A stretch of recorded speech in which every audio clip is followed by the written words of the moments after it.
Ribet ini kan cuma pemeriksaan fisik Ibu Nifa postpartum. Oke, udah ini posisinya gini, coba kesini ada nih, nah biar tidak di belakang. Jadi nggak enak. Nah, udah nggak enak ke belakang. Oke, kita akan mulai pemeriksaan fisik postpartum bertujuan untuk mengetahui kesehatan ibu setelah melahirkan. Terus yang kedua, mengkaji adanya infeksi pada luka SC maupun luka di daerah perineum ya. Ketiga, mengetahui komplikasi ibu setelah melahirkan. Ya berarti ibunya termasuknya immediate postpartum, kalau masih 0 sampai 24 jam. Kalau udah sampai 3 hari early postpartum ya. Yang kalau udah terakhir sampai 6 minggu late postpartum. Oke. Nah, tadi udah tujuannya ya. Nah, ini prinsipnya head tutup. Cuma nanti kalau TTV dilewat aja ya. Dilewat aja. Udah kan sebenarnya ujian TTV ini udah ya. Udah ya. Oke, selanjutnya cuci tangan. Bukan. Baik. Apa sih? Pada kenapa?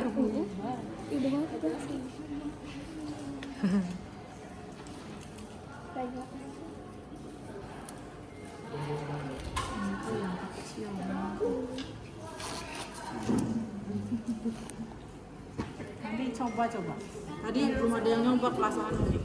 Pas A. Buru-buru tuh. Mentah. Sobek.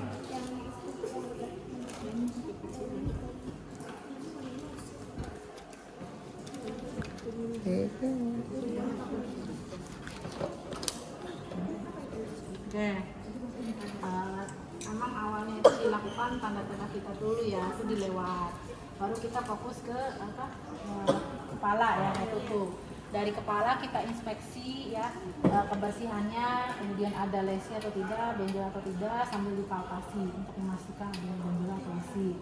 Kemudian kita ke telinga kita inspeksi ya kesimetrisannya, terus sebelum dipalpasi kita masih inspeksi juga dengan handlight ya, itu kebersihan telinganya apakah terdapat oma atau tidak ya, terus juga pada telinga sapinya. Kemudian kita palpasi area dalam telinga. Nah, ini apakah ada polip atau tidak. Lalu ke wajah kita lihat pucat atau tidak. Terus pada mata ya konjungtiva anemis atau tidak, sklera yang putih iterik atau tidak ya, menggunakan handlight. Terus respon putih mengenai cahaya itu akan mengecil ya. Kemudian juga pada area hidung kita inspeksi kebersihannya, terus di dalamnya lihat ya di hidung itu ada polip atau tidak ya. Kemudian ke mulut ya kita lihat kebersihannya, terus ada pendarahan pada gusi atau tidak ya, terus ada sariawan atau tidak, ada stomatitis atau tidak ya, sariawan stomatitis, terus ada pendarahan pada gusi atau tidak ya, sama kebersihan lidahnya dan giginya. Nah selanjutnya masih di wajah itu kita lihat inspeksi apakah ada plasma gravidarum atau tidak ya. Nah selanjutnya baru kita ke leher ya, ke leher kita inspeksi sambil dipegang apakah ada pembesaran kelenjar getah bening atau tidak. Nah selanjutnya pada tiroid kita palpasi ya, coba lu menelan ada kesulitan menelan atau tidak, disfagia atau tidak ya. Nah terus ada pembesaran kelenjar tiroid atau tidak. Lalu kita buka pada area payudaranya ya. Nah pada area payudaranya kita kaji ya putingnya itu ada kelainan anatomi puting atau tidak, jadi masuk ke dalam atau invertit atau tidak ya pada puting susunya. Lalu boleh kalau pada ini kan fisik postpartum kita palpasi ya, itu sudah keluar belum asinya, agak ditekan pada area puting ya, itu keluar tidak asinya ya, kaji pengeluaran asi dan juga kebersihan area puting. Nah setelah itu baru ke area abdomen ya. Area abdomen nanti kita akan dikasih OSCE, itu dikasih kasus apakah postpartumnya dengan SC atau postpartumnya dengan postpartum partus normal. Nah, misalkan dengan pasiennya post SC ya, ini tidak termasuk perawatan lukanya, kita hanya inspeksi melihat keadaan lukanya ya, keadaan lukanya, adakah kemerahan atau tidak, ada bengkak atau tidak, keluar pus atau tidak di sekitar di area jahitannya, terus ada robekan di sekitar jahitan atau tidak. Nah setelah itu, jadi hanya mengkaji itu, lihat striae-nya ya, striae-nya ada striae atau tidak. Nah selanjutnya kita kaji area genitalia. Nah ini ibunya kan menggunakan membalut ya. Nah ini anggap tidak pakai celana dalam, menggunakan membalut. Lalu kita dekatkan bengkok ya. Nah terus lalu kita dekatkan perlak ya, perlak. Nah ini bukan untuk vulva hygiene ya. Kita hanya mengkaji aja ya, mengkaji. Jadi kita dekatkan foam yang isinya kapas yang telah dibasahi air. Ya kita hanya mengkaji aja ya, boleh dibuka pembalutnya nanti sambil diganti yang baru. Nah kita hanya mengkaji aja apakah terdapat robekan pada area perineum. Ya terus kita lihat juga, jadi hanya untuk melihat ini. Nah terus kita lihat juga adakah pendarahan atau tidak gitu ya. Nah selanjutnya kita pasangkan kembali ya pembalutnya. Itu berarti diganti bu kembali. Diganti yang baru ya. Wah kepala tuh. Gimana cara lanjutnya Mbak? Dijahit aja. Ini Mbak Ganti yang baru ya. Nah, itu hanya untuk mengkaji aja. Nah selanjutnya kita ambil pengalasnya, ternyata tidak ada tanda-tanda pendarahan atau robekan pada area perineum ya. Nah selanjutnya kita tutup. Nah terus kita memakai sarung tangan kembali. Nah ini kalau misalkan ternyata tidak ada tanda-tanda pendarahan ya, kita lanjut fokus ke genital ekstremitas ya.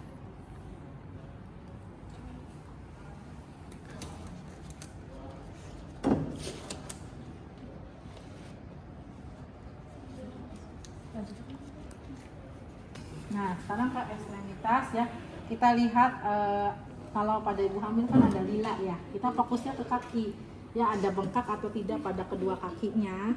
Terus telapak kaki dipegang seperti ini ya, itu nyeri tidak, ada tanda Homan positif atau tidak. Nah terus ada varises atau tidak pada kakinya ya, terus ada tanda-tanda tromboplegitis atau tidak. Nah selanjutnya sudah genitalia sudah, lalu kita mencatat tadi apakah tanda-tanda vitalnya ada kelainan, apakah ada misalkan pendarahan tadi, apakah ada luka infeksi, ada tanda infeksi pada luka istimena, terus juga apakah ada kesulitan menyusui, itu fokus core intinya di situ ya. Nah selanjutnya apakah misalkan ibunya tadi konjungtivanya terdapat anemis atau tidak gitu. Jadi itu yang perlu dicatat. Nah itu udah untuk pemeriksaan fisik pos partum ya.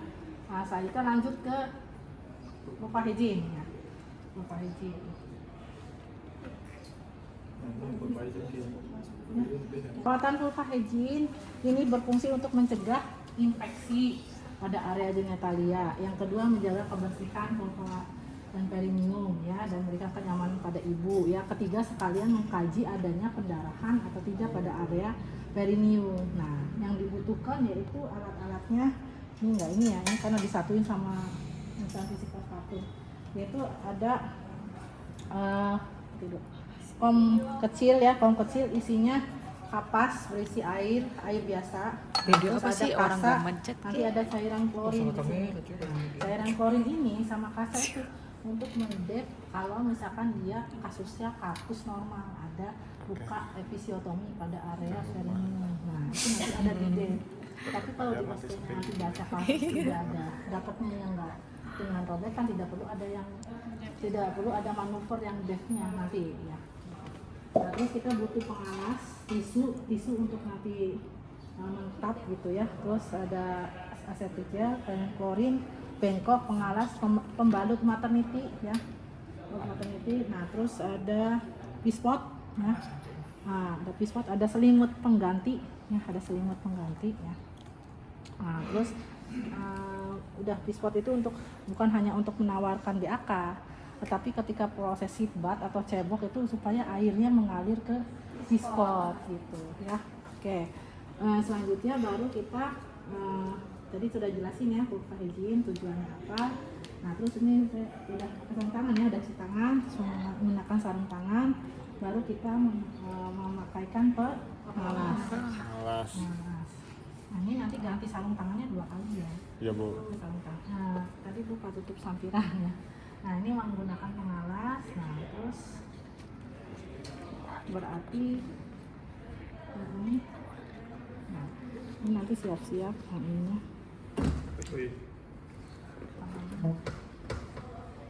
Ini melupisnya kalau balut kan? Nah, gunakan balut. Nah kita lepas dulu. Coba deh kamu Ban. Coba kamu yang dari pasiennya. Jangan ini pakai mama. Nah, selanjutnya kita sebelum lepas membalut pasangkan spot karena supaya tidak pada netes gitu ya. Ini sudah pasang pengalas. Jantel dulu. Ini kan dia buat taruhnya di situ kan orangnya. Kita melepas Kalau misalkan dia orang asli gitu tuh ya, kayak misalkan kita makan, itu tuh kayak agak dibantu ya agak ya. Kira ada di Ada ngangkat Bu badan. makan. Dibantu ya. Tuh. Ya, nah ada nyeri kalau nggak SK ya. Nah terus diangkat, nah terus kita lepaskan, lepas celana pakaiannya pakaian dalam yang sudah ada pembalut yang kotor itu kan kita bantu lepaskan kan pada netes darahnya bawah lepas sama celana dalamnya masukin ke plastik ke plastik. Nah ini sarung tangannya ganti.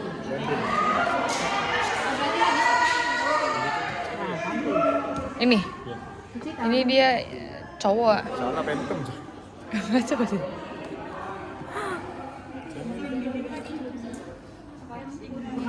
Sekarang baru pulpa hygiene-nya. Tadi kan ngelepas, oh iya tadi kita habis.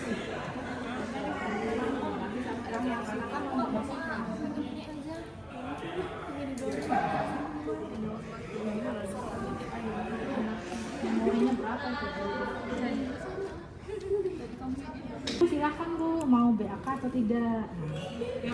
Oke. Misalkan nah misalkan udah BAK-nya ataupun tidak mau BAK, nanti kita sudah melakukan. Nah itu ada nanti apa namanya kompetisi berisi air, kita bantu untuk ini membuka, kita bantu untuk seat bath atau cebok ya.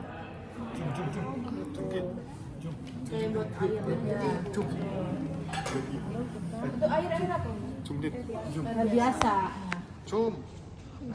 Ini enggak cocok aja. Nah, selanjutnya kita baru mulai pulpa hygiene, isinya kapas berisi air. Nah, Dilap. kita membuka bagian kanan dulu dari lamia minora mayora sampai ke anus 1 usapan. Oh berarti ini ya dulu bagian Ya, dari Oh, berarti sekali-sekali Ibu. ya sekali-sekali sebelah kirinya membuka ini kan. gede nemen dulu. Nah, ini terus area atas sini sampai ke klitoris sampai ke anus. Nah, selanjutnya kita dep-dep. Ini tap-tap.